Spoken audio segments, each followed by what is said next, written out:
Mas agora, meus irmãos, continuando no mesmo espírito de reverência, nós vamos adorar a Deus através da leitura e da exposição da sua palavra. Então, que possamos todos nós permanecer nesse espírito de reverência que estamos até aqui. Não desvie a sua atenção, deixe o seu aparelho celular descansar, deixe ele quieto, de lado, se possível desligue e concentre-se na mensagem de Deus para você nesta noite. Nós vamos fazer a leitura na Escritura Sagrada, voltando ao livro do profeta Naum, capítulo 1, versos 3 a 8. Eu convido a igreja a se colocar de pé para que façamos esta leitura. Livro do profeta Naum, capítulo 1, versos 3 até o verso de número 8.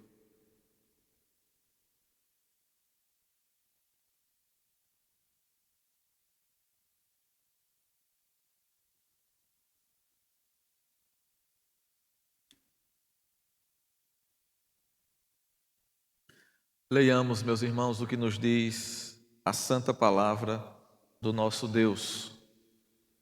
O Senhor é tardio em irar-se, mas grande em poder, e jamais inocenta o culpado. O Senhor tem o seu caminho na tormenta e na tempestade, e as nuvens são o pó dos seus pés. Ele repreende o mar e o faz secar, e míngua todos os rios. Desfalecem Bazã e o Carmelo, e a flor do Líbano se murcha. Os montes tremem perante ele, e os outeiros se derretem, e a terra se levanta diante dele, sim, o mundo e todos os que nele habitam. Quem pode suportar a sua indignação? E quem subsistirá diante do furor da sua ira? A sua cólera se derrama como fogo, e as rochas são por ele demolidas. O Senhor é bom, é fortaleza no dia da angústia, e conhece os que nele se refugiam.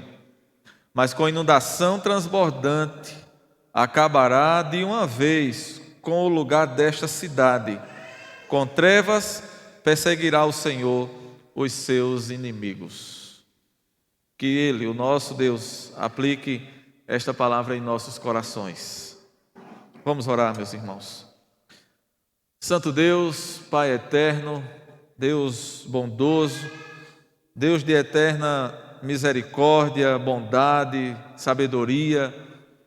Ó Deus, aqui estamos perante a Tua face, aqui estamos, ó Deus, neste santuário, para adorar o Teu nome, porque somos devedores e somente Tu és digno de toda honra, glória e louvor.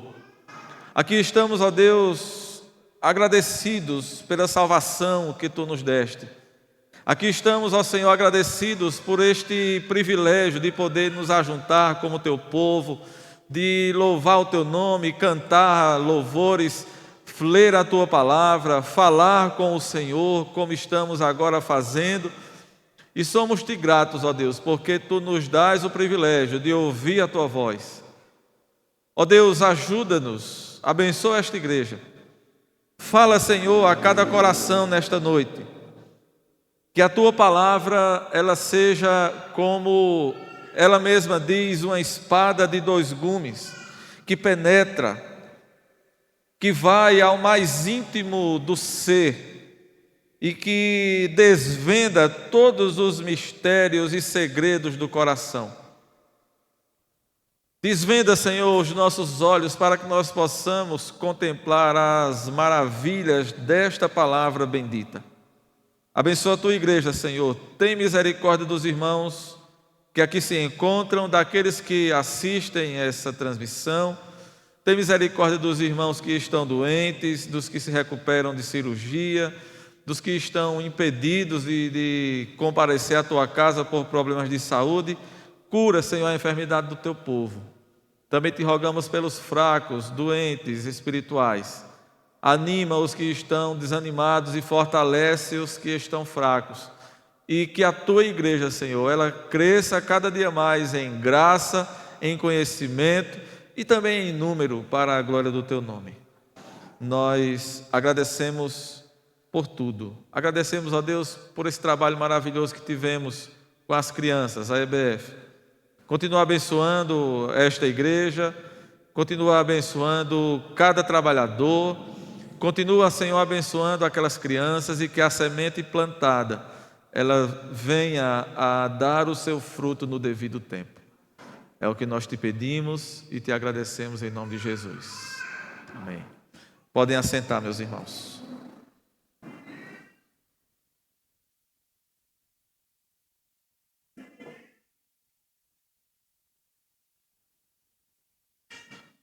Meus irmãos, nós voltamos aqui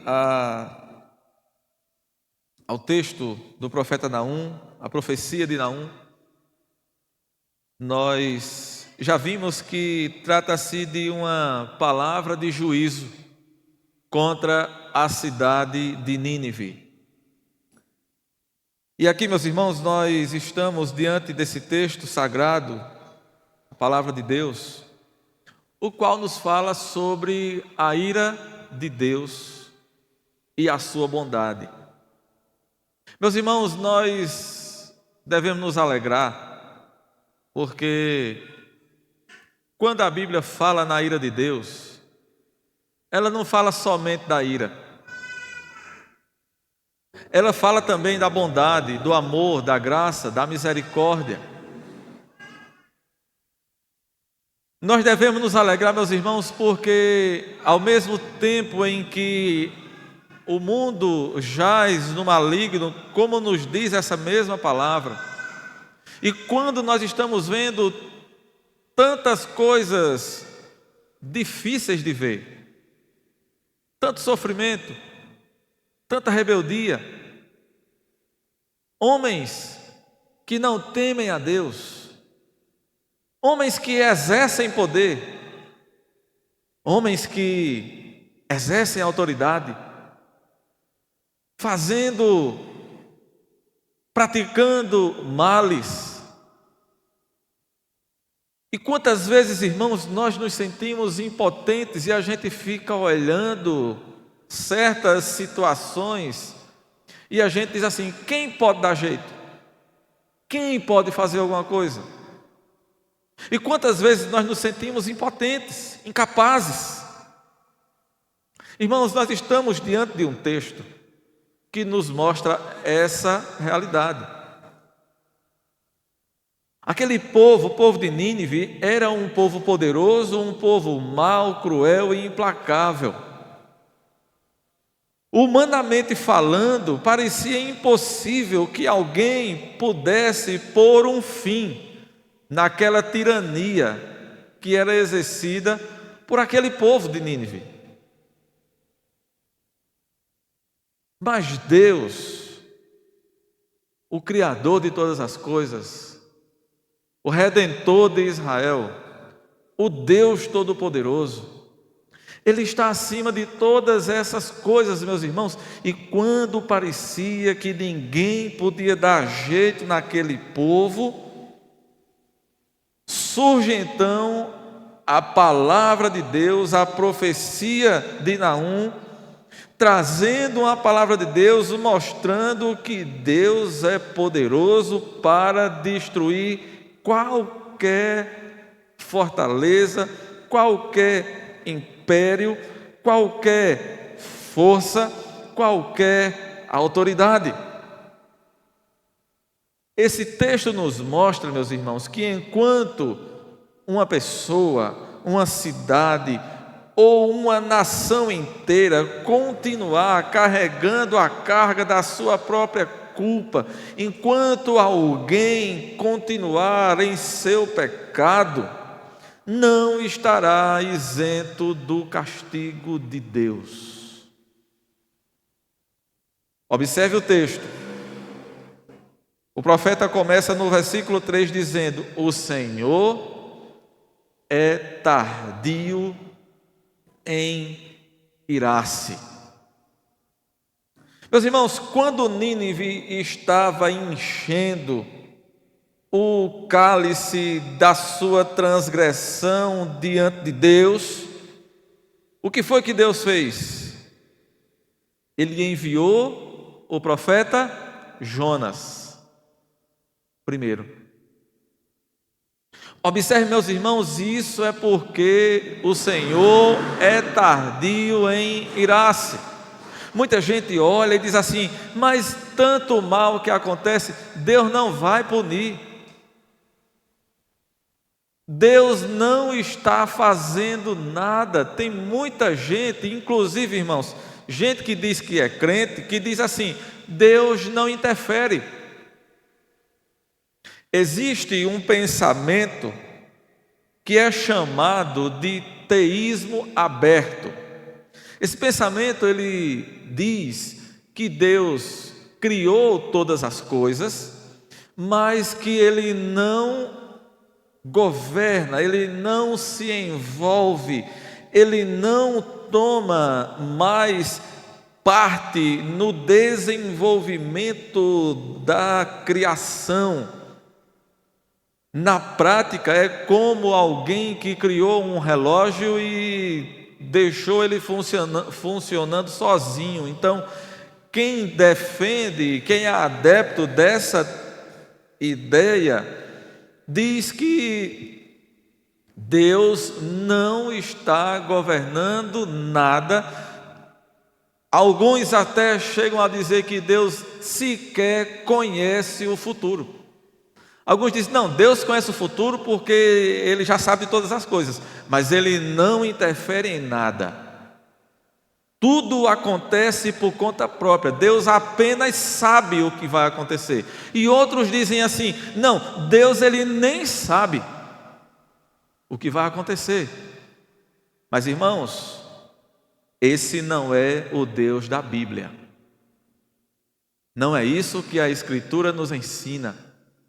A Escritura nos mostra, meus irmãos, que o nosso Deus, Ele não somente conhece todas as coisas, Ele não apenas criou todas as coisas, Ele não apenas sabe o que vai acontecer, mas Ele está no governo de todas as coisas, Ele está na direção.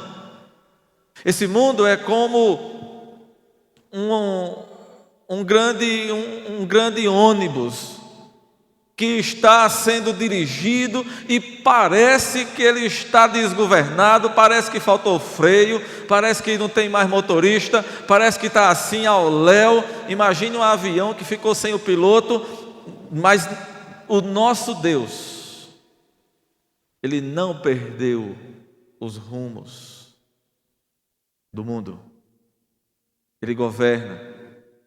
Observe, meus irmãos, muitos dizem: por que então Ele deixa tanta coisa ruim acontecer? O profeta nos diz que Deus é tardio em irar-se, Ele se compadece, Ele tem misericórdia. Ele enviou Jonas para pregar para aquele povo, porque Ele teve misericórdia. Deus foi benigno com aquele povo, meus irmãos. Ele retardou o seu juízo, Ele concedeu perdão para aqueles que se arrependeram. Mas o arrependimento de Nínive, depois ou mediante a pregação de Jonas, não foi profundo o suficiente para manter aquele povo no caminho de Deus. Veja, o que eu digo que foi insuficiente não foi a mensagem de Jonas, foi o arrependimento do povo, que não foi suficiente. E aquele povo não pôde se manter no caminho de Deus. Eles se esqueceram de Deus. Eles continuaram, depois que passou aquela geração que se arrependeu, continuaram a servir outros deuses. E então aparece Naum, Porque aquele povo continuava a servir outros deuses e a oprimir as nações. E aparece Naum e diz: o Senhor é tardio em irar-se. Observe, meus amados irmãos, que ele é tardio, mas ele se ira. Nós vimos anteriormente o que diz no versículo 2, que Deus, o Senhor, Yahvé, o Deus da aliança, é assim, no original é assim que Deus é tratado aqui. Toda vez que você olha na sua Bíblia que tem o nome o Senhor, no original está escrito Yahvé, que é o nome do Deus da aliança, é o nome como Deus é apresentado na Escritura. Yahvé é Deus zeloso, vingador. Yahvé é vingador e cheio de ira. Ele toma vingança contra os seus adversários e reserva indignação para os seus inimigos. E observe, ele continua dizendo: o Senhor, ou seja, Yahvé, é tardio em irar-se. Ele é tardio em irar-se, mas ele se ira. A sua ira vai chegar, e a sua ira é justa por causa da forma como o homem vive, por causa da forma como o homem se relaciona com o seu semelhante, por causa da maneira que o homem ele é irreverente e desobediente contra Deus. A ira de Deus é justa porque o homem não expressa a Deus o culto, o louvor e a adoração que lhe é devido. Você lembra do que está lá em Romanos, no capítulo 1? No verso 18, o apóstolo Paulo vai dizendo: a ira de Deus se revela do céu contra toda impiedade e perversão dos homens. O que foi que esses homens fizeram? Eles detêm a verdade por amor à mentira. A ideia do apóstolo Paulo lá, quando ele diz eles detêm a verdade, a palavra detém ali em Romanos 1 é a ideia de matar por afogamento. É como se os homens estivessem pegando a verdade e sufocando a verdade. E em nome da verdade eles dão lugar à mentira. E diz o apóstolo Paulo, adorando e servindo a criatura no lugar do Criador. Por isso, diz o apóstolo Paulo, tais homens são indesculpáveis. Não há inocente diante de Deus. Não há ninguém indesculpável diante de Deus. Meus irmãos, meu amigo, essa verdade deveria nos fazer temer e tremer diante dele. Nós estamos tratando do Deus Yahvé, o Deus da Bíblia, o qual é justo. Diz aqui a Escritura, zeloso. Nós vimos na mensagem anterior o significado de zeloso.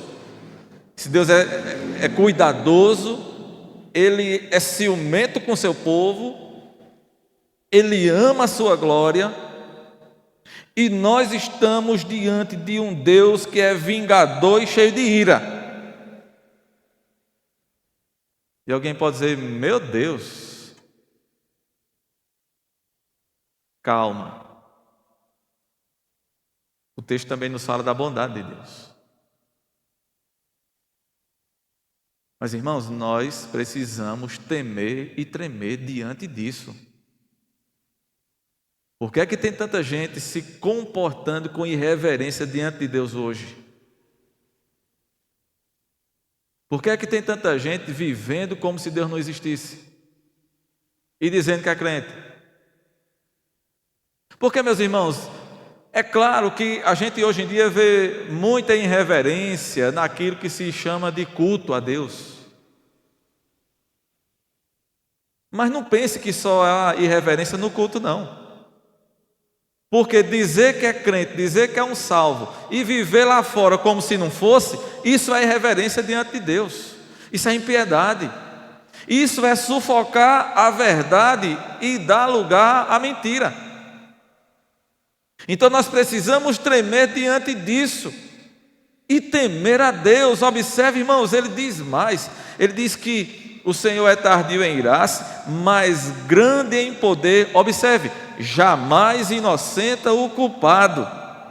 Deus é grande em sua misericórdia e também é grande em seu julgamento. Ele não inocenta o culpado, ele não faz vistas grossas ao pecado como a gente gosta de fazer.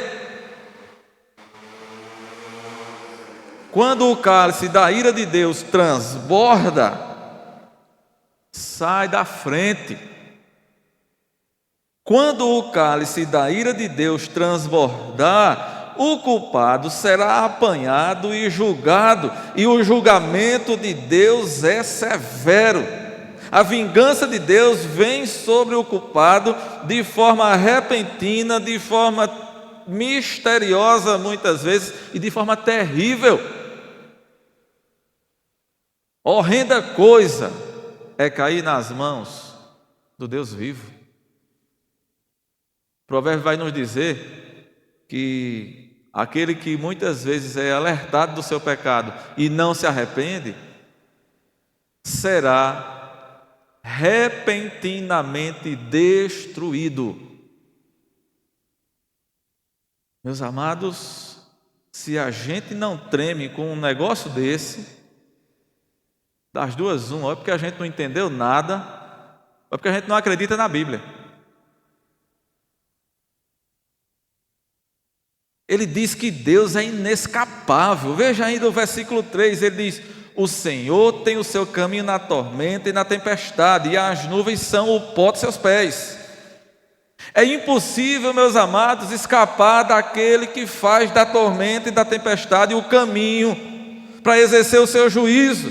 Ninguém pode se ver livre daquele que faz das nuvens como o pó dos seus pés.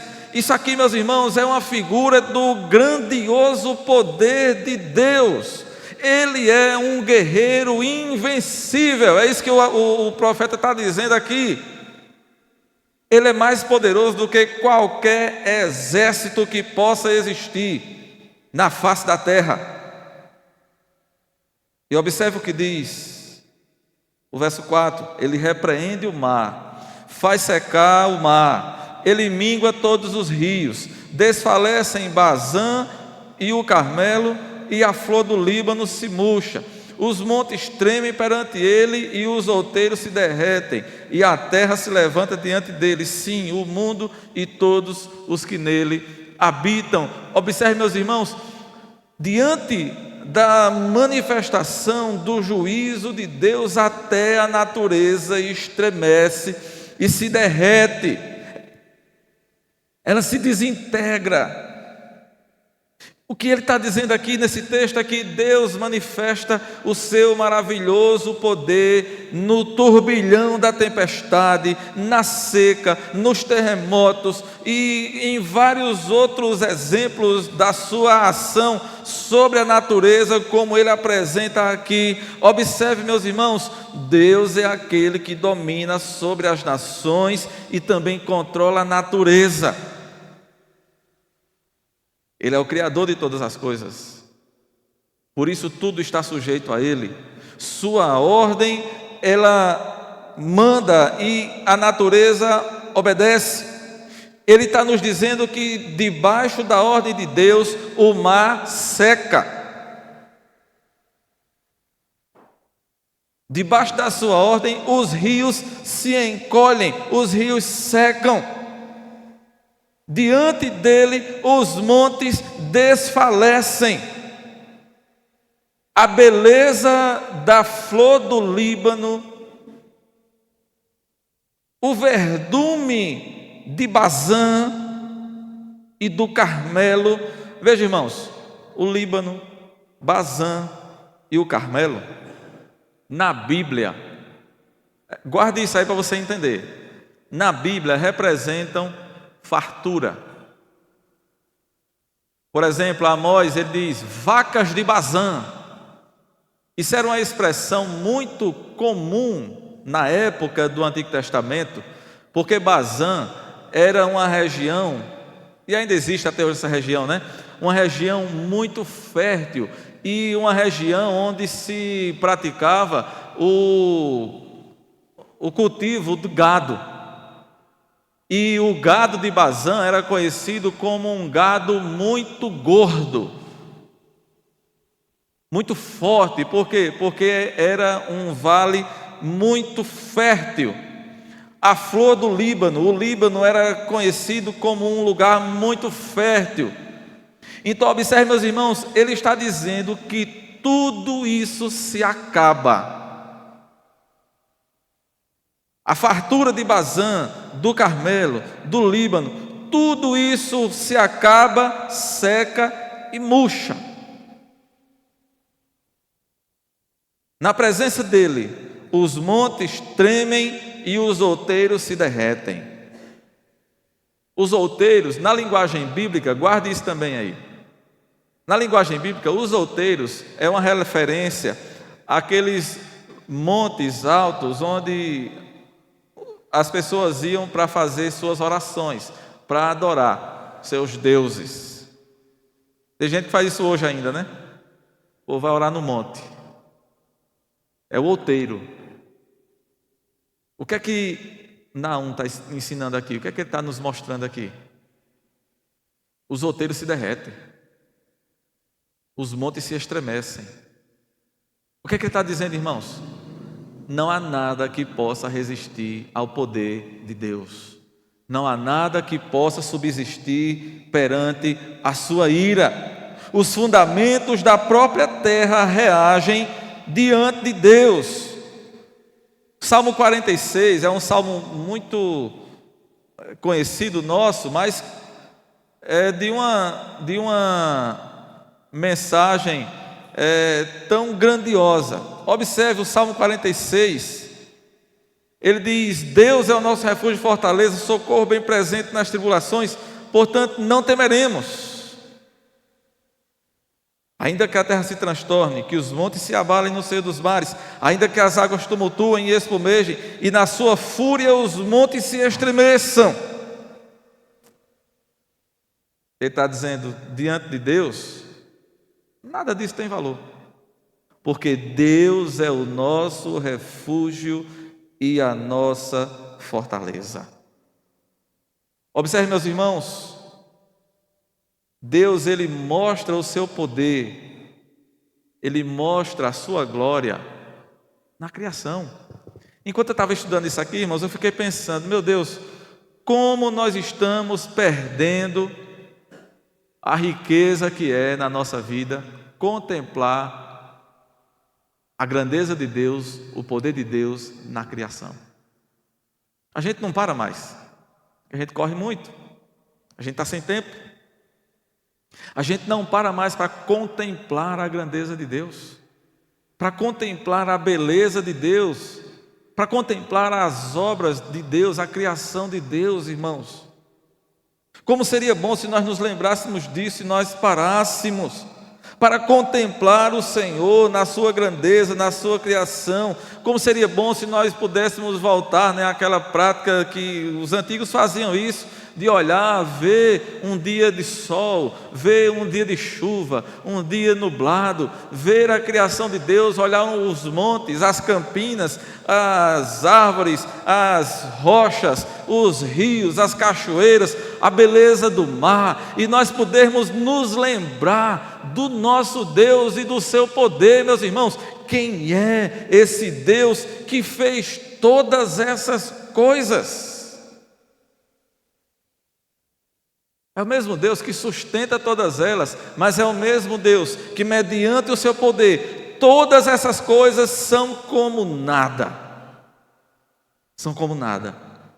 E na perspectiva da nova aliança, O apóstolo Pedro, falando sobre isso, falando em termos cataclísmicos da destruição da terra, observe que coisa maravilhosa que nos ensina o apóstolo Pedro, capítulo 3 da sua segunda carta,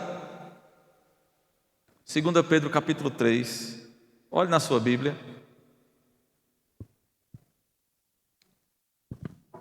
Verso 10, ele diz: virá, entretanto, como ladrão o dia do Senhor, no qual os céus passarão com estrepitoso estrondo, e os elementos se desfarão abrasados. Também a terra e as obras que nela existem serão atingidas, visto que todas essas coisas hão de ser assim desfeitas. Presta atenção a isso. Olha o que é que ele está dizendo. Visto que todas essas coisas hão de ser assim desfeitas. Que todas essas coisas? O céu que vai passar com um estrepitoso estrondo, os elementos que se desfarão abrasados, a terra e as obras que nela existem serão atingidas. Nos diz o apóstolo Pedro que todas essas coisas hão de ser desfeitas, e ele continua no verso 11: deveis ser tais como os que vivem em santo procedimento e piedade, esperando e apressando a vinda do dia de Deus. Sim, meus irmãos, esperando e apressando esse dia. Alguém perguntou assim: ô pastor, a gente pode apressar o dia de Deus? Pode, Pedro está dizendo aqui? Pode. Pedro está dizendo aqui. Esperando e apressando a vinda de Deus. De que forma a gente faz isso? Vivendo, irmãos, essa vida cristã digna, de modo digno do Evangelho, e pregando o Evangelho, fazendo conhecido o nome do Senhor Jesus Cristo. E Pedro diz: esperando, apressando a vinda do dia de Deus, por causa do qual os céus incendiados serão desfeitos e os elementos abrasados se derreterão. Nós, porém, perante a sua, ou segundo a sua promessa, esperamos. A gente espera o quê? Novo céu e nova terra, nos quais habita a justiça. Louvado seja o nome do Senhor. Meus irmãos, se nós não ansiamos por isso aqui, a gente precisa se converter. Se nós não nos lembramos disso e não ansiamos por esse dia, porque de fato, irmãos, Deus é um Deus irado, mas o dia da ira de Deus também é o dia da nossa vitória. O dia da ira de Deus também é o dia em que todas as coisas se farão novas. Novo céu e nova terra, nos quais habita a justiça, e nós habitaremos lá. Ô pastor, como é esse negócio aí? Aí, meus irmãos, tem meio mundo de teoria. Eu só sei de uma coisa: eu vou morar no novo céu e numa nova terra. Ô pastor, é essa terra do jeito que ela está aqui? Pedro está dizendo que não. Pedro está dizendo que essa terra vai ser transformada. E o céu, tem quantos céus? Existe o lugar da habitação de Deus. Um diz que tem um céu, outro diz que tem dois, outro diz que tem três. Mas isso aí, irmãos, é uma questão que a gente precisa entender direitinho, né? E não teríamos tempo de explicar adequadamente aqui. Mas isso se deve à maneira como os antigos entendiam as coisas. Eles olhavam para cima e via o céu onde os pássaros voam. Esse é o primeiro céu. Mas e o céu onde as estrelas estão? Aí isso é mais alto, é o segundo céu. Mas e o lugar onde Deus está? Esse está mais para cima ainda. Mas isso era a maneira de entender dos antigos. Uma coisa é certa: o céu é o lugar da habitação de Deus. Porque a gente sabe, como eu já falei outro dia aqui, se você entrar num foguete e começar a subir, enquanto tiver combustível e o motor funcionar, ele vai continuar subindo. E vai chegar aonde? Não sei, não vai chegar. E Deus está onde? Está no céu. E onde é o céu? É o lugar onde Deus habita.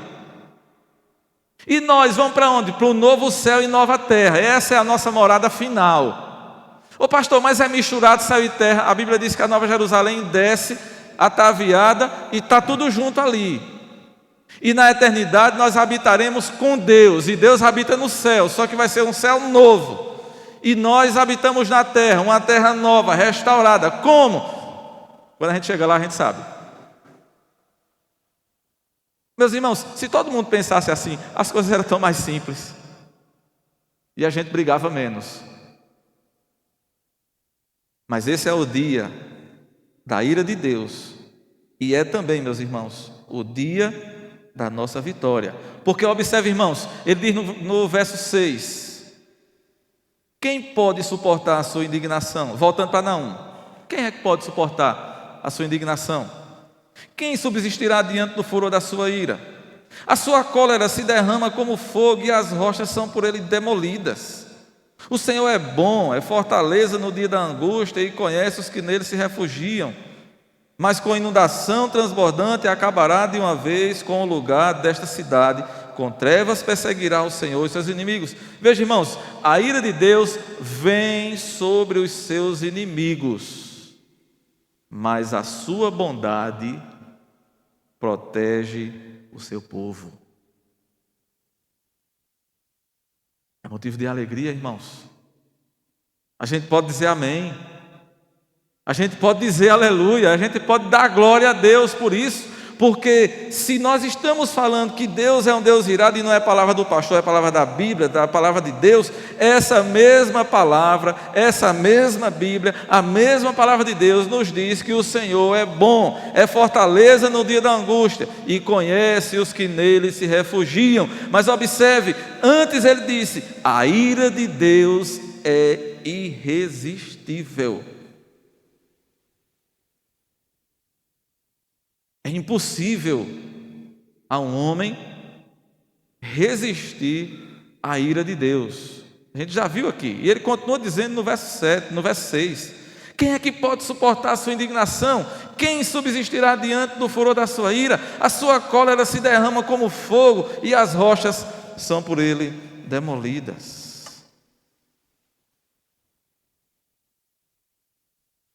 Não há muralha, não há monte, não há rocha, não há exército, não há poder. Nenhum poder é capaz de refrear a cólera divina quando ela é derramada sobre os adversários, sobre os inimigos de Deus. Até os montes, até as rochas são destruídas. E meus irmãos, observe, a Bíblia nos ensina como Deus trabalha. E como Ele tem tudo debaixo da sua autoridade. Veja, irmãos, nós estamos falando de uma profecia de juízo contra a Assíria. Lá em Isaías, olhe na sua Bíblia aí. Isaías no capítulo 10.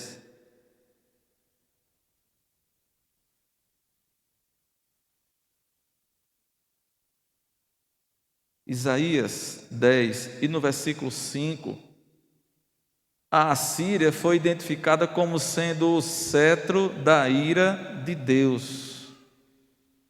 Isaías 10, 5. Ai da Assíria, cetro da minha ira. A vara em sua mão é o instrumento do meu furor. O que é que esse versículo nos ensina, irmãos? Lembre-se que nós já falamos, Deus, Ele usa quem Ele quer e da forma que Ele quer, quando Ele quer. Então Deus, Ele usou a Assíria, quando a gente fala na Assíria, lembre-se, Nínive, que era o centro do poder na Assíria. Ele usou a Assíria como um instrumento de juízo, mas observe, meus irmãos, o profeta está dizendo, ai da Assíria, por quê? Por causa da sua maldade. Eles foram usados como instrumento de juízo por Deus, para castigar os pecadores, mas o dia deles também iria chegar. Porque ainda assim, observe o profeta Isaías, ele deixa claro que depois que Deus cumprisse o seu propósito, ele também ia punir a Síria. Veja o versículo 12 desse capítulo 10 de Isaías. Por isso, acontecerá que, havendo o Senhor acabado toda a sua obra no monte Sião e em Jerusalém, então castigará a arrogância do coração do rei da Assíria e a desmedida altivez dos seus olhos. A seu tempo, o juízo contra a Assíria viria. E veja, irmãos, outras profecias na Bíblia identificam outras nações que também foram usadas dessa mesma forma por Deus. Da mesma forma que Deus usou a Assíria para castigar povos, depois Deus usa a Babilônia como sendo a nação que iria trazer o juízo sobre a Assíria. Depois, a própria Babilônia seria o objeto da indignação de Deus. O Império Medo-Persa pôs fim ao Império Babilônico. Depois surge o Império Helenístico, Alexandre o Grande. Ele consumiu o Império Medo-Persa. Depois de Alexandre vem o Império Romano, que tragou os medos e os helenistas, os gregos. Observe, meus irmãos, nada disso aconteceu por acaso. E cada situação dessa foi a demonstração da ira de Deus em punir os pecadores. Ninguém morreu inocente. Ninguém. E aqui nós estamos vendo em tudo isso o derramar da ira de Deus. E tudo isso está profetizado. A principal profecia a esse respeito que a gente conhece é a de Daniel. Mas isso está profetizado também em outros profetas, em outros livros. Tudo isso, meus irmãos, nos mostra uma coisa: Deus regendo a história com o seu cetro de poder. E não se esqueça, Ele não mudou. A história continua sendo regida por Ele. Mas eu quero terminar também falando da bondade de Deus.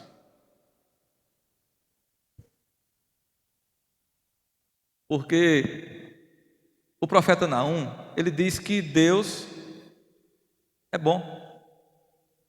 O Senhor é bom. Verso 7. É fortaleza no dia da angústia e conhece os que nele se refugiam. Que coisa maravilhosa, irmãos. Que palavra doce. Que palavra bendita. Deus é bom. O Senhor é bom. Ele é bom em seu caráter. Ele é bom em suas obras.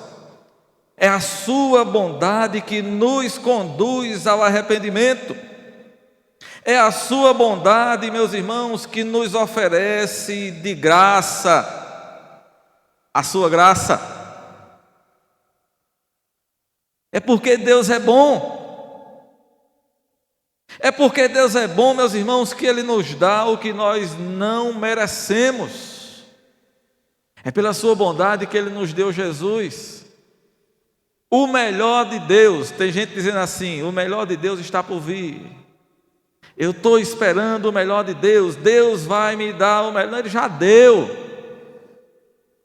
O melhor de Deus é Cristo, o melhor de Deus é Jesus, e Ele nos deu unicamente pela sua bondade. É porque o Senhor é bom, é porque Ele é bom que nós somos cuidados, que nós somos guardados, é porque Ele é bom que nós somos amados, é porque Ele é bom que Ele nos livra. É porque Ele é bom, meus irmãos, que nós não somos consumidos.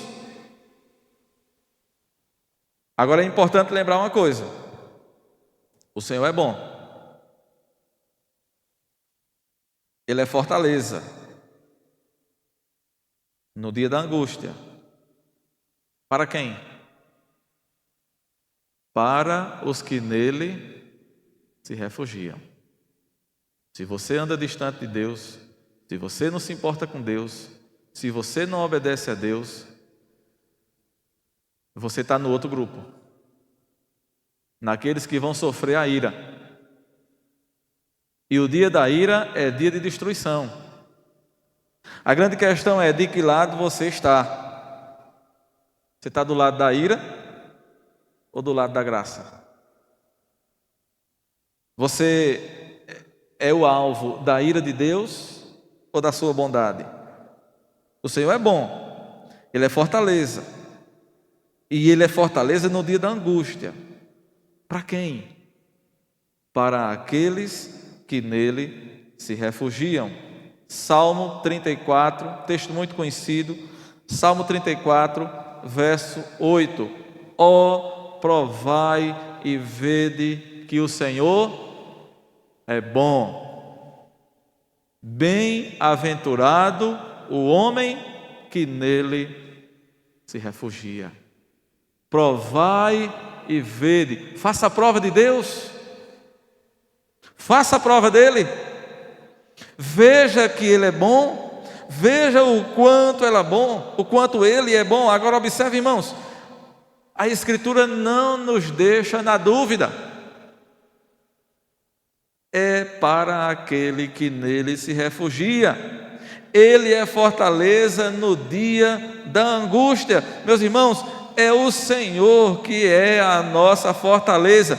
Nínive era uma cidade fortificada, era uma cidade que, humanamente falando, ela era intransponível.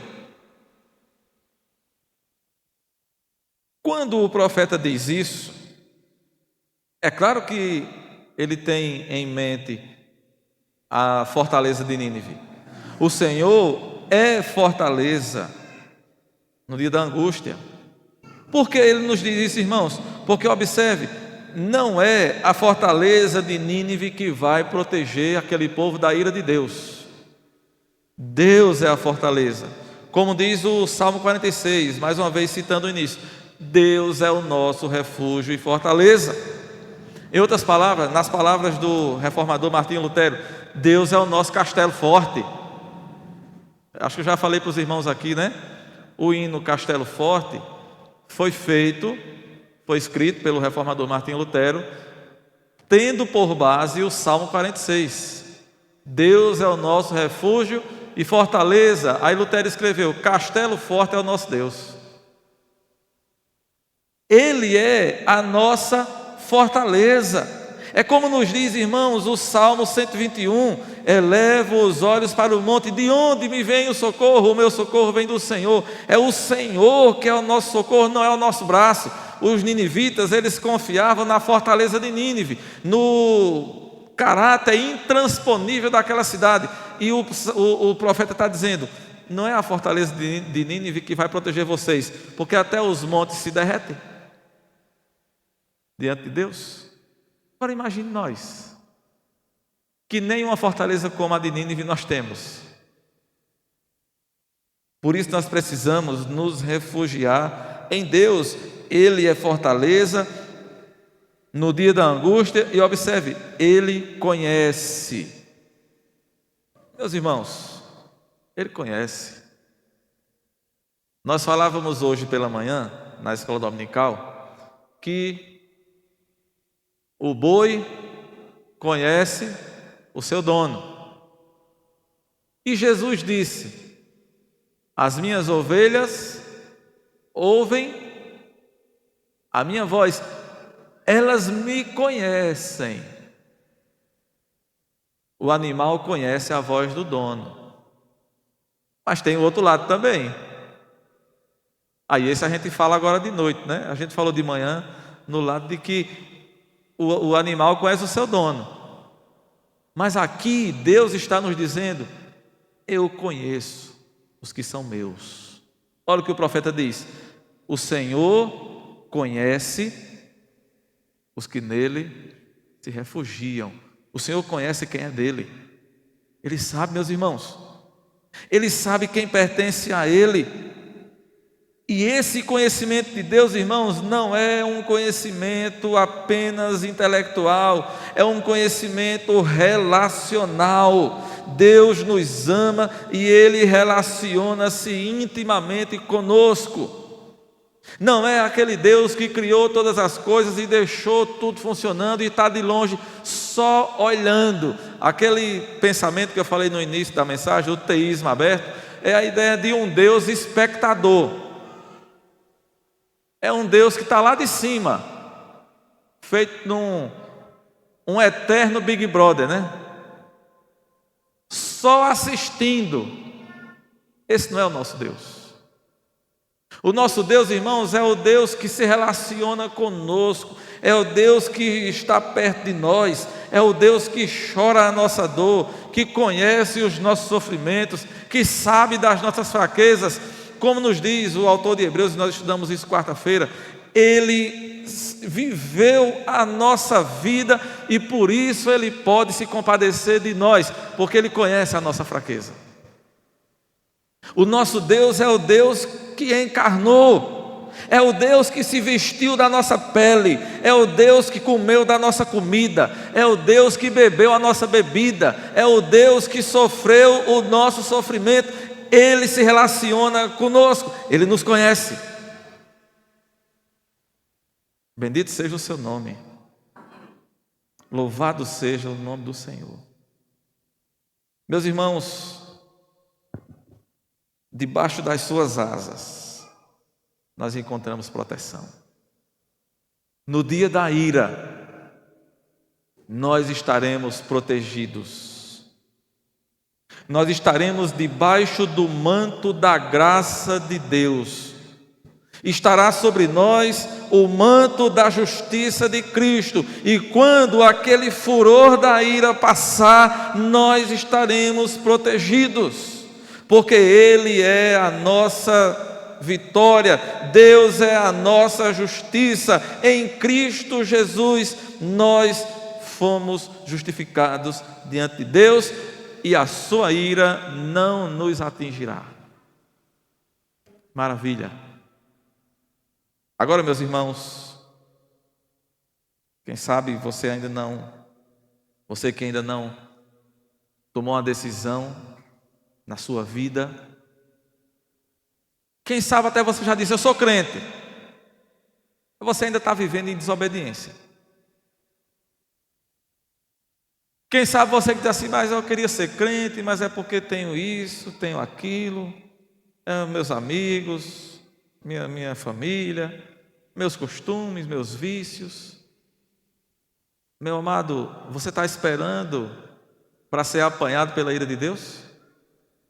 Você está esperando para ser destruído no dia da ira? Somente em Cristo há salvação. Somente nele, meus irmãos. Sabe por quê? E eu quero terminar lembrando o que ele diz no versículo 8. Veja, irmãos, ele nos diz que Deus é implacável.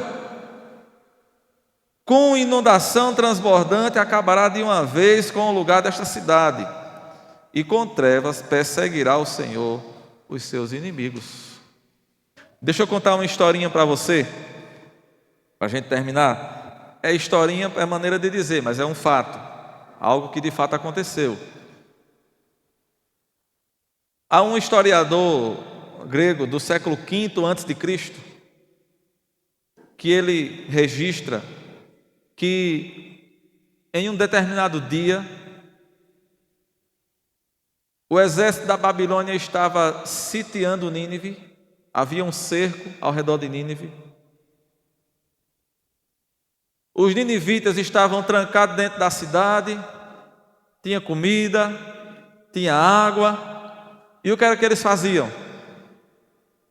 Já que a gente está trancado aqui mesmo, a gente não pode sair, porque os babilônios estão lá na frente, se a gente sair eles pegam a gente, vamos comer, beber, regalar, se prostituir, acontecia de tudo. Então estava lá o povo comendo, bebendo, se regalando, de todas as formas que você puder imaginar.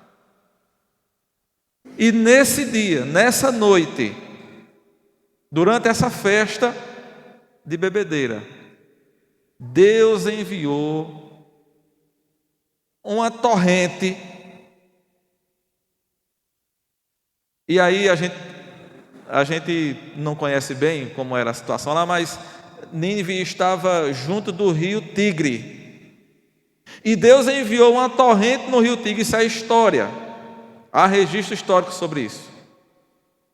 E naquele dia, durante aquela festa, aquela torrente, que era algo que ninguém podia imaginar que aconteceria, porque humanamente falando, Nínive era intransponível até contra isso, mas Deus enviou uma torrente que destruiu os muros da cidade.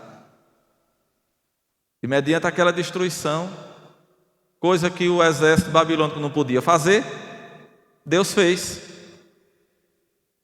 Os muros caíram e o exército então pôde entrar e destruir Nínive por completo. A cidade foi totalmente queimada e nunca mais voltou a existir. O que é que diz o versículo 8? Mas com inundação transbordante, isso aqui foi escrito antes, com inundação transbordante, acabará de uma vez com o lugar desta cidade. Foi o que aconteceu. Cumpriu-se literalmente o que Deus havia dito. Com a inundação transbordante, Deus destruiu aquela cidade, ou destruiu suas fortalezas. Os exércitos babilônicos entraram, queimaram tudo e tornou-se tudo apenas pó e cinza. E ele diz: com trevas perseguirá o Senhor os seus inimigos. Meu amado, eu quero terminar lembrando a você o que aconteceu com Nínive.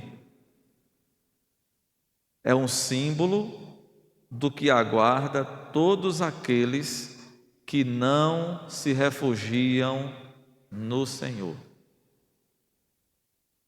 Destruição. Talvez seja difícil para nós imaginarmos o terror de uma cena como essa. Imagine que nós estamos numa cidade como essa, imagine que ela é toda cercada e nós estamos seguros, achando que ninguém pode destruir essa fortaleza, porque isso faz parte de um passado bem distante e nós não estamos familiarizados com uma cena dessa. Mas imagine que Cupira fosse toda murada e tivesse um exército bem poderoso lá fora e a gente aqui dentro achando que está tudo bem, que nada vai nos atingir porque os muros são intransponíveis, e de uma hora para outra o muro cai. Deus manda um enchente no rio Panelas e ele destrói o muro de Cupira. E o exército que estava ali ao redor entra e queima tudo. Será que é dia de terror? Não sobra nada, morre todo mundo na espada, morre todo mundo queimado, morre todo mundo, a destruição é total. Mas amados, Naum disse que isso aqui é dia de escuridão.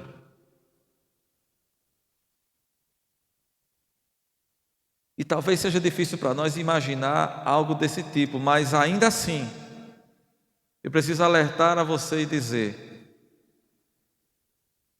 nada disso se compara com as trevas do inferno eterno, onde o verme não morre e o fogo não se apaga. O inferno eterno aguarda todos aqueles que não se refugiam no Senhor. Aí Hebreus pergunta: como escaparemos nós se negligenciarmos tão grande salvação? E a nossa resposta é: somente buscando refúgio no Senhor. Que Ele, pois, nos abençoe.